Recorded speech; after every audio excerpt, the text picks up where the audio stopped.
Simple past tense.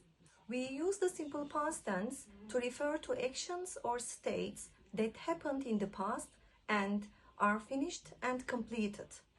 For example, the sentence Samantha played baseball says that Samantha started and finished playing baseball sometime in the past. She isn't playing baseball right now. The method to form the simple past tense is relatively simple. Take the root form of the verb and add ed to the end. If the verb ends in e, you would just add ed. For example, the simple past tense is look is looked, and the simple past tense of ignite is ignited.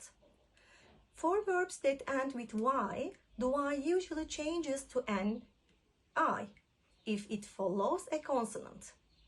For example, the verb cry becomes cried, but the verb play becomes played. And a general rule is the group of the verbs that use the T variant, where they end in a T instead of a D. However, the simple past tense gets a lot trickier when we run into irregular verbs. There are many irregular verbs that don't follow the typical rules of simple past tense.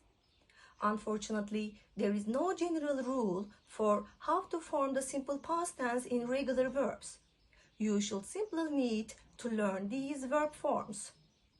A few examples: fly, flew, buy, bought, think, thought, know, knew, eat, ate, drive, drove.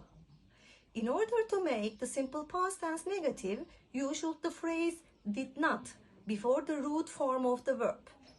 For example, I did not eat the pizza. He didn't go to the bank.